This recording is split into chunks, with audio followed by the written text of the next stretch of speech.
أعوذ بالله من شرور أنفسنا ومن سيئات أعمالنا من يهده الله فلا مضل له ومن يضلل فلا هادي له ونشهد أن لا إله إلا الله وحده لا شريك له ونشهد أن محمدا عبده ورسوله أما بعد فأعوذ بالله من الشيطان الرجيم بسم الله الرحمن الرحيم إن الذين قالوا ربنا الله ثم استقاموا تتنزل عليهم الملائكة ولا تخافوا ولا تحزنوا وابشروا بالجنة التي كنتم توعدون صدق الله العظيم وصدق رسوله النبي الكريم. میرے بزرگوں دوستوں، یہ ذی الحجہ کا مہینہ ہے اور ہم نے اللہ کے اور اپنے نبی صلی اللہ علیہ وسلم کی اور ان کے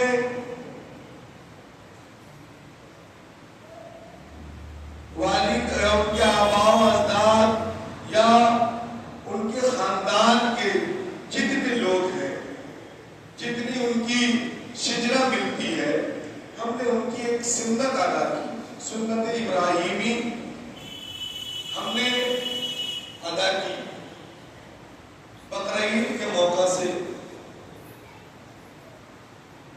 اور ہم نے اس کو بہت اچھے سے ادا کیا اور ہم نے بہت اس کا اکرام بھی کیا.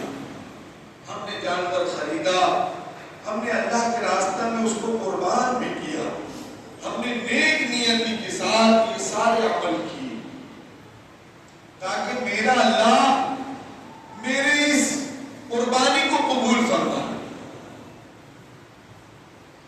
لیکن میرے بزرگوں دوستوں، سوال یہ پیدا ہوتا ہے کہ ہم اس لیے نہیں بنے کہ ہم رمضان المبارک کا ایک مہینہ پا کر ہم اس میں عبادت کریں، پھر رمضان کے بعد ہم اس عبادت کو چھوڑ دیں،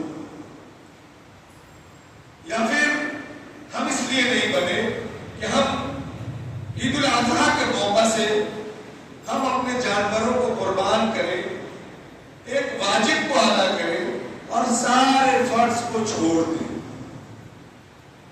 ہم کو اللہ نے اس لیے دنیا میں پیدا نہیں کیا، بلکہ اللہ نے قرآن میں جگہ جگہ فرمایا کہ تم مکمل دین پر آ جاؤ. تم کو جو دین اللہ کے نبی صلی اللہ علیہ وسلم کے ذریعے سے ملا ہے، اس دین پر تم مکمل آ جاؤ. مجھے اس لیے دنیا میں پیدا کیا گیا. ہم ایک واجب کو ادا کرتے ہیں، باقی سارے کاموں کو چھوڑ دیتے ہیں. ہم رمضان کے فرض روزے رکھتے ہیں، اس کے بعد ہم نمازوں کو چھوڑ دیتے ہیں. ہم مسجدوں کو ایسے بھول جاتے ہیں جیسے ہم نے دنیاوی کوئی چیز کو بھلا رکھا ہے، غائب ہو جانا. ہم نے دین کو ایسا بنا لیا ہے کہ ہم نے رسمن کوئی کام کرنی ہے. لیکن اللہ کے نبی صلی اللہ علیہ وسلم کیا چاہتے تھے؟ اللہ کے نبی صلی اللہ علیہ وسلم چاہتے تھے کہ ہماری امت کے مرد بھی غلام مصطفیٰ بنے اور عورتیں بھی غلام مصطفیٰ بنے. تو غلام مصطفیٰ بننے کا مطلب کیا ہے؟ اس کا مطلب ہے کہ ہم نے جو ہے اللہ کے نبی صلی اللہ علیہ وسلم کی لائی ہوئی پانچوں نمازوں کو پڑھنی ہے، اپنے فرائضوں کو ادا کرنا ہے، اپنے رشتہ داروں کا حق ادا کرنا ہے، اپنے پڑوسیوں کا حق ادا کرنا ہے. یہ ساری چیزیں اللہ کے نبی صلی اللہ علیہ وسلم نے دنیا میں اللہ کی کتاب کے ذریعہ مجھ تک پہنچایا ہے. اللہ کے نبی صلی اللہ علیہ وسلم کے پاس یہی ساری وحی آیا کرتی تھی کہ آپ کو کیا کرنا ہے، اور صحابہ ایک وحی پر جو ہے جب تک پورا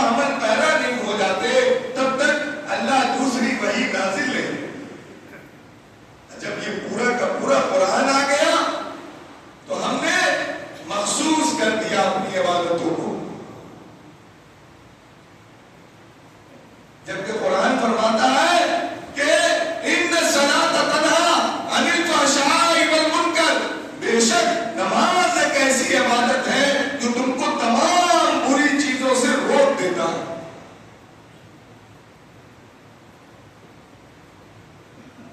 جگہ جگہ قرآن میں ہے کہ تم نماز پڑھو، تم رکوع کرو، تم سجدے کرو، لیکن ہم نے گوشت کو اپنا دین بنا لیا۔ یہ دین ہم نے کیا بنایا کہ مجھے اللہ کے راستے میں ایک جانور قربان کرنا ہے، پھر ہم اگلے سال تک بالکل فری ہیں، نہ مجھے مسجد جانی ہے نہ مجھے کوئی عمل کرنا ہے، بس میں نے سال میں ایک مرتبہ 5 لاکھ کا، 2 لاکھ کا، 4 لاکھ کا ایک جانور قربان کر دینا، یہی ہمارا دین ہے۔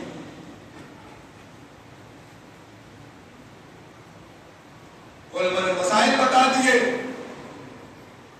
کہ آپ اپنا مال اللہ کے راستے میں قربان کرے اور اس کا گوشت کھائے۔ ہم نے اس گوشت کو کھایا پیا اور اپنی ساری ضرورت پوری کی، لیکن ہم مسجد تک نہیں گئے۔ ایک دن فجر میں 5 یا 6 لوگ تھے۔ یہ مسجد اللہ کے سامنے اس دن جب گواہی دے گی، جب آپ روز محشر کے دن اللہ کے سامنے کھڑے کیے جائیں گے تو یہ مسجد گواہی دے گی کہ یہ سارا کا سارا معاشرہ سویا رہتا تھا، اللہ میرا پیٹ خالی رہتا تھا، اس میں کوئی آتا نہیں تھا، یہ لوگ رسمن آیا کرتے تھے۔ تب اس وقت آپ سوچیں کہ آپ اپنے رب کریم کو کیا جواب دیں گے؟ آپ کے نبی اور ہمارے نبی صلی اللہ علیہ وسلم وہاں پر موجود ہوں گے، آپ بار بار سفارش کر رہے ہوں گے اپنے امتیوں کی، بار بار سفارش کر رہے ہوں گے، لیکن آپ سوچنے کا مقام ہے کہ میرا نبی صلی اللہ علیہ وسلم بار بار میرے لیے اللہ سے سفارش کر رہا ہے، ہم کیسے امتی ہیں؟ ہم نے اپنے دین کو کہاں پر جا کے رکھا ہوا ہے جو میرے نبی کو اللہ سے سفارش کرنا پڑ رہا ہے، یا اللہ اس کو چھوڑ دیجئے، یا اللہ میری امت کو بخش دیجئے، یا اللہ میری امت، یا اللہ میری امت۔ میں ایک واقعہ سناتا ہوں آپ کو، کتاب کی بات ہے کہ جب روز محشر کا میدان ہوگا تو اللہ کہیں گے وَامْتَازُوا الْيَوْمَ أَيُّهَا الْمُجْرِمُونَ، اے مجرموں الگ ہو جاؤ۔ اللہ کیا فرمائیں گے؟ وَامْتَازُوا الْيَوْمَ أَيُّهَا الْمُجْرِمُونَ، اے مجرموں تم الگ ہو جاؤ۔ سارے لوگ نفسی نفسی کے عالم میں ہوں گے، ہر نبی، ہر امتی، ہر لوگ نفسی نفسی، ہر کوئی کہتا ہوا نظر آئے گا۔ موسیٰ علیہ السلام کہتے ہوئے نظر آئیں گے نفسی نفسی، اور عیسیٰ علیہ السلام کہتے ہوئے آئیں گے نفسی نفسی، ہر نبی ایک لفظ کہتا ہوا نظر آئے گا نفسی نفسی نفسی نفسی۔ ایک آواز آئے گی یا اللہ میری امت، یا رب امتی، یا رب امتی، یا اللہ میری امت، یا اللہ میری امت، یا اللہ میری امت کو بچا لے، یا اللہ میری امت کو بچا لے۔ سب لوگ حیران ہوں گے کہ یہ آواز کہاں سے آ رہی ہے، کہ کون ہے یہ تو کہہ رہا ہے کہ یا رب امتی، یا رب امتی۔ جب آپ اپنا چہرہ گھما کر دیکھیں گے تو آپ کے اور ہمارے نبی صلی اللہ علیہ وسلم حوض کوثر پر بیٹھ کر اللہ سے آپ کی سفارش کر رہے ہوں گے۔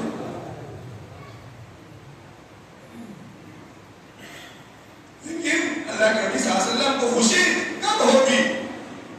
جب ہم صحیح دین لے کر، صحیح ایمان لے کر اللہ کے پاس روز محشر میں جا کر کھڑے ہوں گے تو اللہ کے نبی صلی اللہ علیہ وسلم کو آپ کی سفارش کرانے کی ضرورت نہیں پڑی۔ ہم نے سارے اعمال کو پیٹ سے جوڑ دیا، جہاں ہمارا مفاد ہے وہاں پر ہم واجب کو بھی ایسے کرتے ہیں جیسے یہ فرض ہو، اور فرض کو ایسے چھوڑتے ہیں جب 5 وقت مسجد میں آنا ہوتا ہے تو ہم فرض کو ایسے چھوڑتے ہیں جیسے یہ سنت ہو۔ میرے بزرگوں دوستو، آپ نے جس محبت سے اور جس اللہ کی اور اپنے نبی صلی اللہ علیہ وسلم کی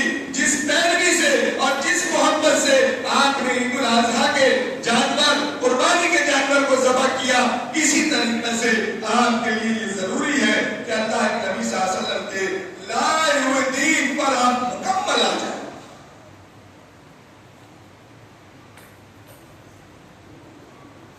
ہم کہتے ہیں کہ ہم اپنے نبی صلی اللہ علیہ وسلم سے بہت محبت کرتے ہیں. محبت کا کھلا دعویٰ نہیں ہوتا. محبت میں جس سے ہم محبت کرتے ہیں اس کے طور طریقے کو اور اس کے کام کو اپنانا پڑتا ہے.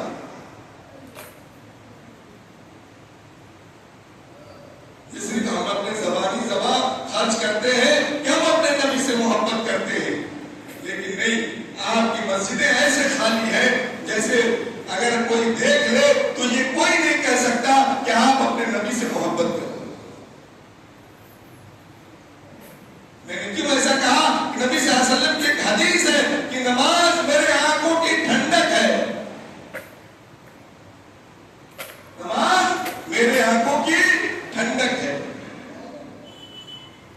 جب آپ اپنے نبی اور ہمارے نبی صلی اللہ علیہ وسلم کو جب ہم جو ہے آنکھ میں ٹھنڈک نہیں پہنچا سکتے عبادت کر کے اور اللہ کے لائے ہوئے دین پر چل کر, تو پھر ہم کیسے سننی ہے اور ہم کیسے اللہ کے نبی صلی اللہ علیہ وسلم سے محبت کرتے ہیں یا اپنے رب سے محبت کرتے ہیں.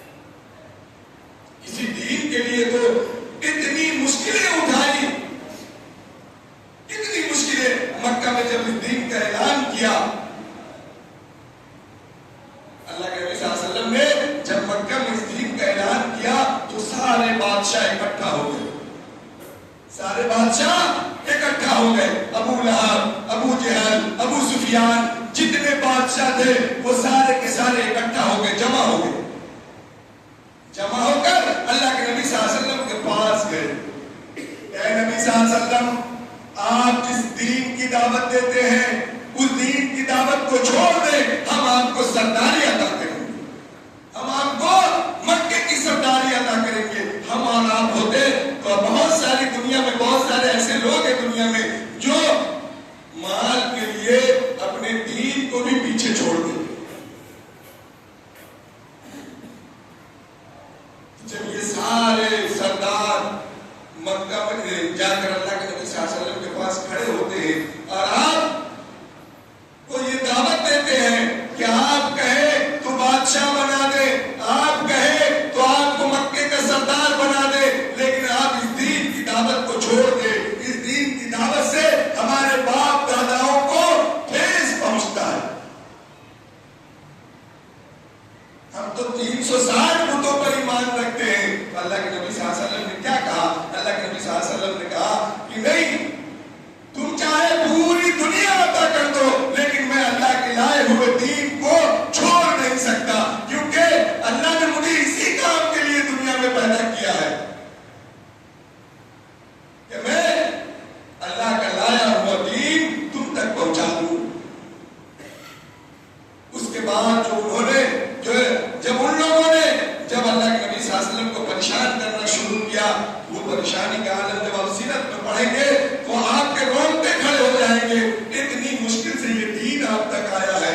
میں ہر بات یہ کہتا ہوں کہ یہ بہت مشکل سے آیا ہے. آپ نے اس کی مشکلوں کو پڑھا نہیں ہے, سنا نہیں ہے. اگر آپ پڑھ لیتے دل سے اور سن لیتے تو میری یہ رائے ہے کہ آپ کبھی فرض اور کبھی سنت کو چھوڑتے نہیں.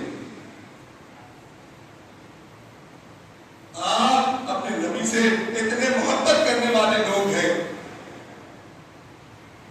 تو آپ کو اس بات کا خیال ہونا چاہیے کہ دین ہمارے ہاتھوں سے نہ نکلے. آج دین نکلتا جا رہا ہے, لوگ ہمارے اوپر حاوی ہوتے جا رہے ہیں, غیر ہمارے اوپر حاوی ہے. کبھی وقت بل آتا ہے تو کبھی کوئی بل آتا ہے, کبھی کہتا ہے NRC کر کے مسلمان کو نکال دیں گے. یہ ساری کی ساری پریشانیاں ہم نے اللہ کے نبی صلی اللہ علیہ وسلم کے دین لائے ہوئے دین کو چھوڑ دیا. ہم نے دنیا کو سب کچھ مان لیا ہے, یہ دنیا ہی سب کچھ ہے, اس کے بعد کچھ بھی نہیں ہے. یہ تو کافروں کا عقیدہ تھا کہ دنیا کے بعد کچھ بھی نہیں ہے, بلکہ اللہ نے قرآن میں فرمایا کہ ہم تم کو اٹھائیں گے, ہم تم کو جمع کریں گے اور ہم تم کو قبر میں بھی اٹھائیں گے, قبر میں بھی تم سے سوال کریں گے.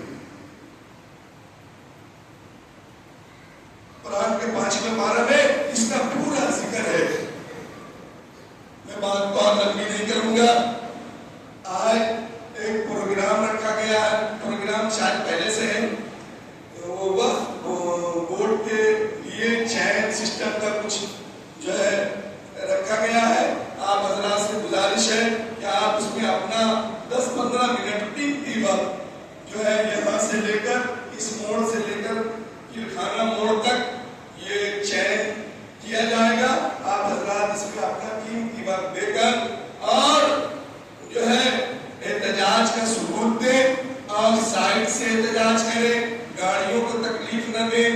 جو ہمارے اسلام نے سکھایا ہے ہم اس پر چلتے ہوئے ہر عمل کو کریں. ہمارا اسلام یہ نہیں سکھاتا کہ ہم کسی کو تکلیف پہنچائیں. اس لیے آپ گاڑیوں کا، سواروں کا خیال رکھیں اور اس کے بعد اس پروٹیسٹ میں شامل ہو. یہ ایک اعلان تھا، سیکریٹری صاحب نے کہا تھا اعلان کر دینے کے لیے. آپ حضرات جمعہ کے بعد جو ہے محلے میں جمع ہو کر